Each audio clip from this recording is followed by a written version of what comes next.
One day I will kill death, if death comes before me. तो उनको मौत वगैरह से डर नहीं लगता था। वही एग्रेसिव स्पिरिट, वही नेवर से डाई एटीट्यूड जो हम एक परफेक्ट आर्मी मैन में देखना चाहते हैं। अगर खुद को साबित करने से पहले मुझे मौत आ गई, कसम से मैं मौत को मार डालूंगा।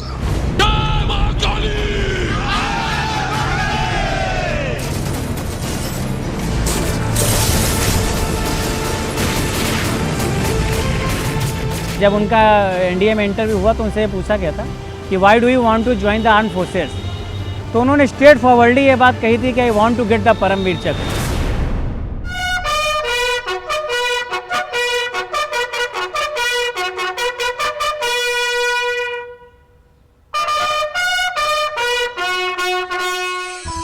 वो हम खुद खत्म कर देंगे और सीओ साहब को हम अपना विक्ट्री साइन बता देंगे कि हमने खत्म कर दिया और टास्क कंप्लीट हो गई है।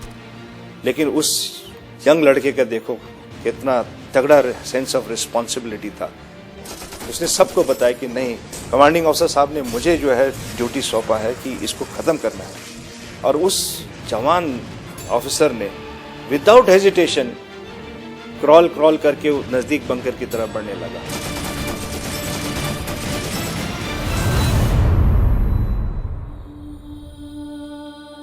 हमने कहा कि तुम अफसर हो, जब लड़ाई कहीं कुछ होगा तो तुम पीछे रहना, अपने जवानों को आगे भेजना। तो कहने लगे मम्मी जहाँ पर जैसे हम और आप होंगे तो जहाँ कोई मुसीबत होगी तो आप आगे जाओगी कि हमको आगे कर दोगी। तो हमने कहा नहीं हम जाएंगे। तो कहे वो जवान जो मेरे बच्चे की तरह हैं और जब लड़ाई होगी तो हम आगे रहेंगे, अपने बच्चों को आगे क्यों भेजेंगे। तब मेरी समझ में आया इनको देशभक्ति के लिए और अपने जूनियर के लिए कितना प्रेम है।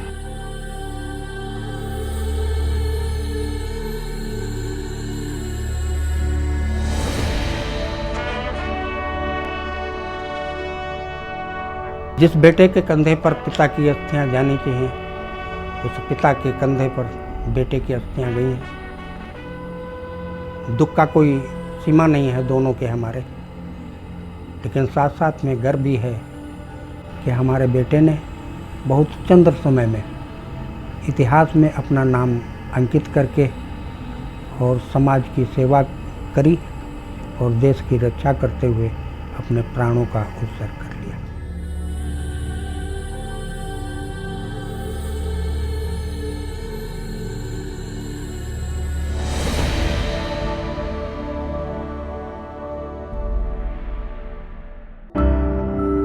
मनोज बहुत ही गरीब परिवार से आते थे। वो अपने भाई बहन और मां के साथ सीतापुर के गांव रूरा के इस मकान में रहते थे और पिता परिवार का पेट पालने के लिए लखनऊ में हसनगंज चौराहे पर पान की दुकान लगाया करते। गरीबी देखी थी और अपने भाइयों को बताते थे कि भैया पढ़ाई में मेहनत करना, पापा का पैसा वेस्ट ना जाए, इतनी पढ़ाई करना, जो पापा पैसा इतनी मुश्किल से लगा रहे हैं उसको वेस्ट मत जाने देना। खुद उनको जो है अंदर से ये था कि कहीं से पापा को परेशानी ना हो हमारे पढ़ने में, यदि उनको दिक्कत हो रही है तो अपने कम से कम में काम कर लेते थे। यदि हम देते थे उनको कि स्कूल चले जाना, रिक्शे से जाना तो अपना पैदल चले जाते थे, रिक्शे का पैसा बचा लेते थे।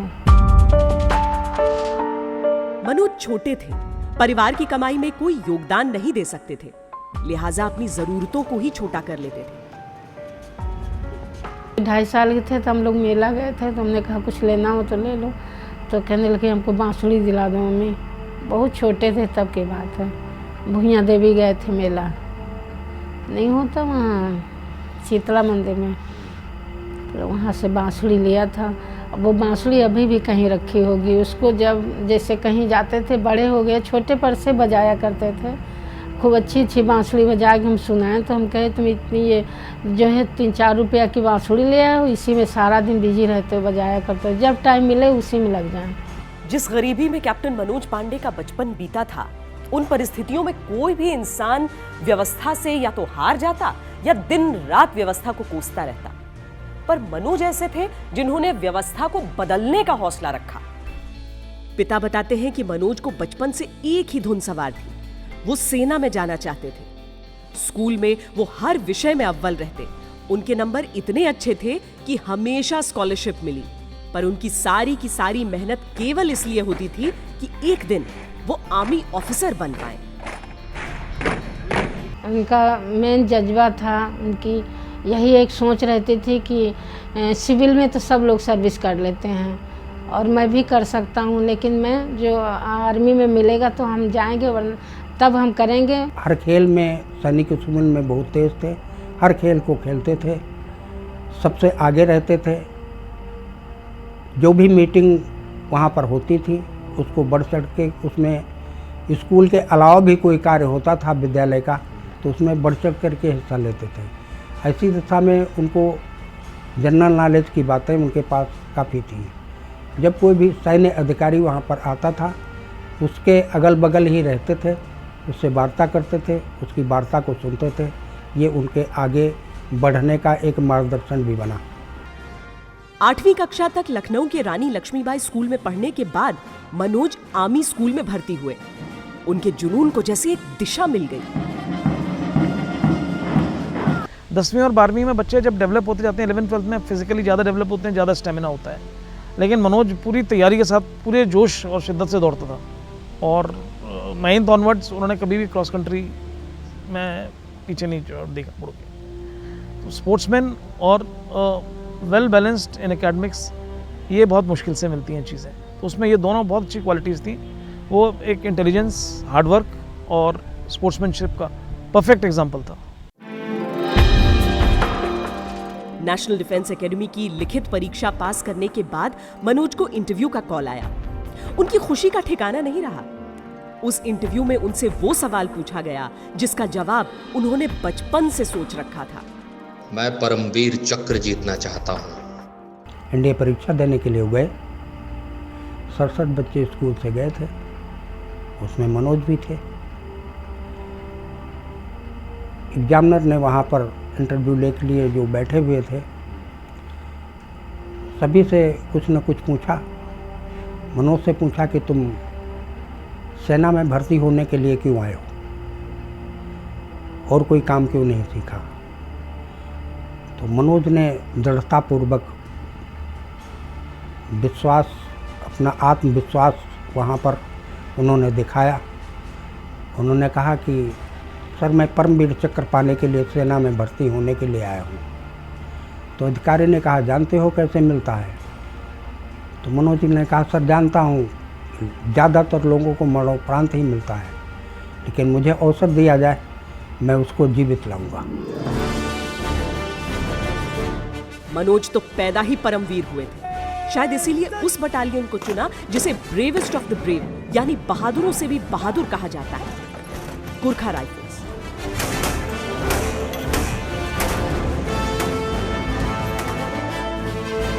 6 जून 1995 को उन्हें 111 गुरखा राइफल्स में कमीशन कर लिया गया।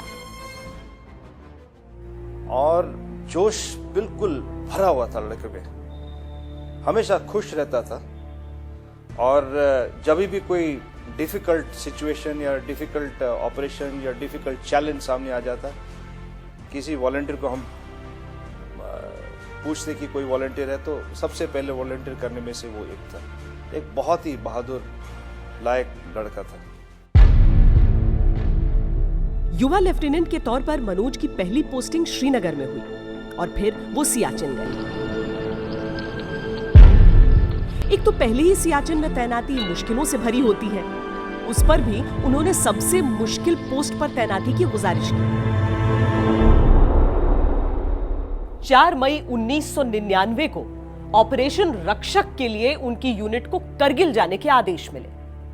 ये युद्ध के शुरुआती दिन थे। तब यह भी स्पष्ट नहीं था कि करगिल में गोलीबारी कर रहे घुसपैठिए मुट्ठी भर आतंकवादी हैं या फिर पाकिस्तानी सेना के जवान। उस वक्त अधिकतर काम इलाके में गश्त का या फिर घायल जवानों को रिट्रीव करने का होता। कई दफा गोलियों के बीच से अपनी जान की बाजी लगाकर सैनिकों को निकालना पड़ता। उनके साथी बताते हैं कि उपकरण न होते हुए भी कैप्टन मनोज पांडे एक दफा अपने मोजों को ग्लव्स की तरह हथेलियों पर पहनकर बर्फीले पहाड़ पर चढ़ गए थे।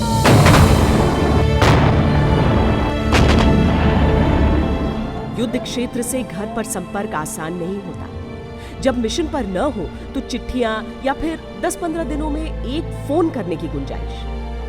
26 मई के बाद से वो घर पर एक भी फोन नहीं कर पाए थे। चिंता में डूबे घर वालों को राहत मिली जब लगभग 1 महीने बाद 23 जून को कम से कम उनकी एक चिट्ठी मिली। आखिरी खत में लिखा था कि मम्मी जो है टीवी के द्वारा आपको लड़ाई की यहाँ का हालात का पता चल गया होगा, लेकिन आप चिंता न करना, और जहाँ पर मैं हूँ तो बहुत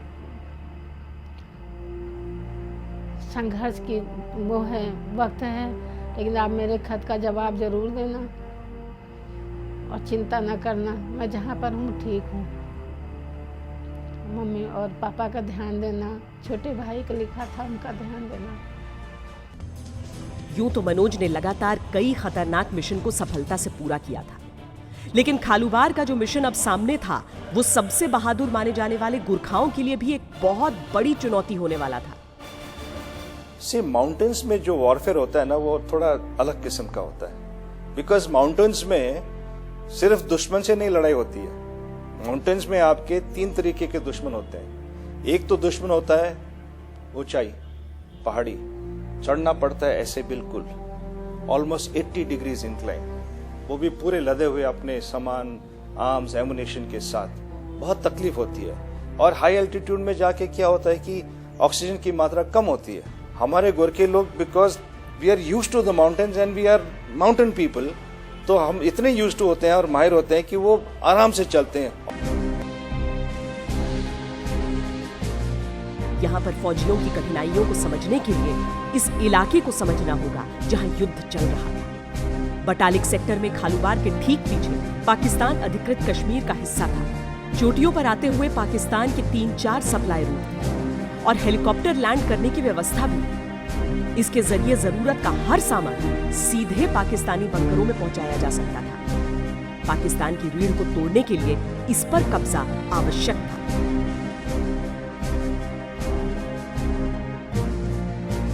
इसमें काफ़ी सारी रेज लाइन्स थी जो हमारी तरफ आ रही थी। जुब्बर था और 3 रेज लाइन्स थी जो कि कालूबार था, और 3 अदर रेज लाइन्स थी जो बहुत बड़ी बड़ी थी।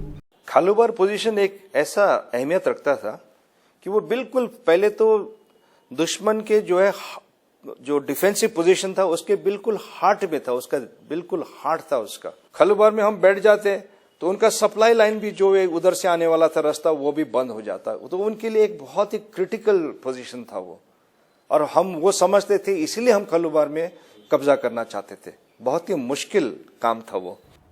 2 जुलाई को कैप्टन मनोज पांडे की यूनिट 111 गुरखा राइफल्स को खालूबार से दुश्मन की पोजीशन क्लियर करने का आदेश दिया गया। यूनिट के कमांडिंग अफसर कर्नल ललित राय खुद जवानों की अगुवाई कर रहे थे। युद्ध के मैदान में आमतौर पर इतने सीनियर अफसर खुद मोर्चा नहीं संभालते, पर कर्नल राय तो सिपाहियों से आगे पहाड़ पर चढ़ जाते थे। लेफ्टिनेंट मनोज भी अपने अफसर से बहुत प्रभावित थे। संघर्ष में जीत की बारीकियां उनसे सीख रहे थे। 22 ग्रेनेडियर्स की चार्ली कंपनी गुरखाओं से पहले खालूबार पर भेजी गई थी। 3 दिन तक उनकी कोई खबर नहीं लगी। तीसरे दिन उनकी ओर से मदद का एक सिग्नल आया। मौके की नजाकत को देखते हुए कर्नल ललित राय ने दिन के उजाले में ही मिशन का बीड़ा उठा लिया।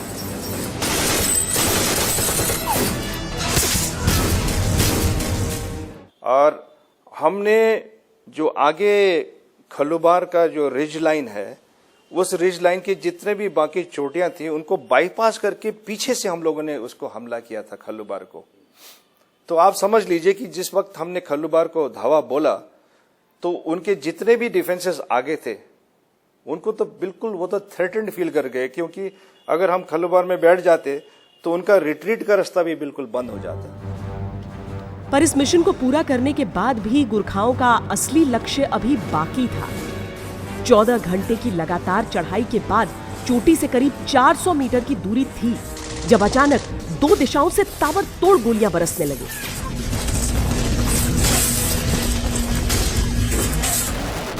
पर अब न तो रुकना विकल्प था, न ही पलटना। सामने से आती गोलियों से बेपरवाह गुरखा आगे बढ़ते रहे।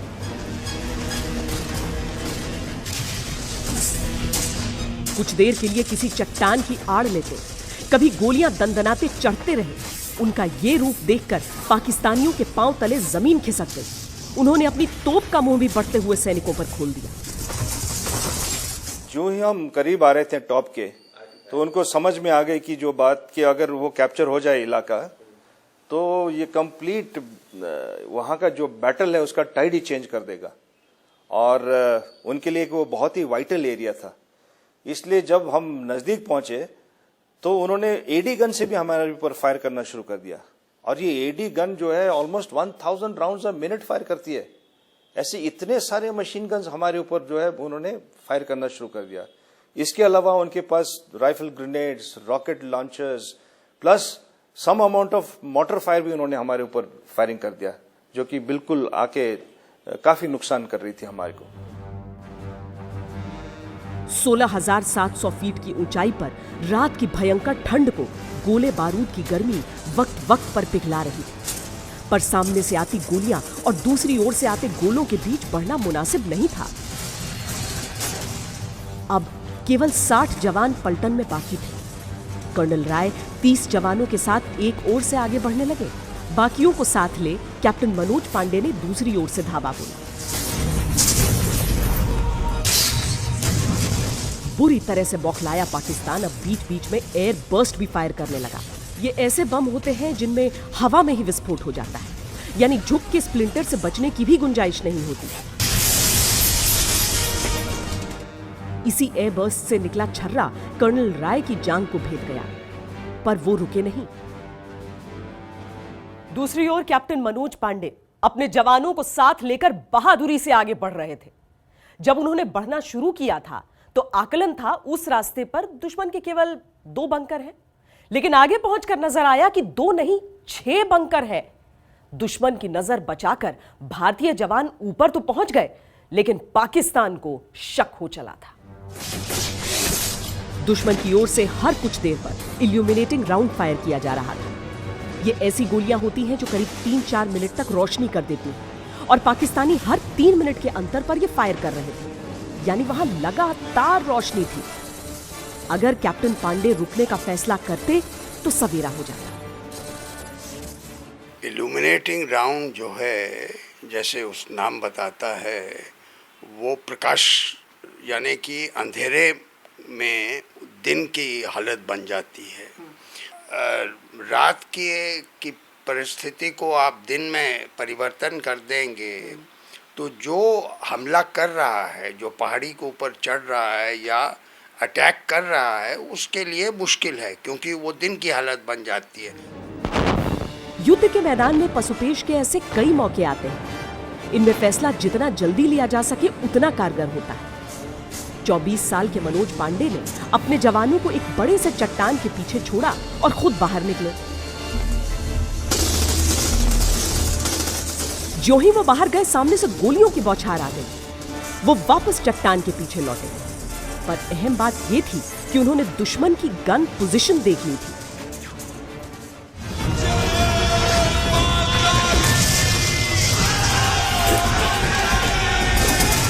अपने युद्ध घोष के साथ वो फिर बाहर निकले। जैसा सोचा था, सामने से गोलियां फिर बरसी, पर उनकी आंखों ने निशाना देख रखा था।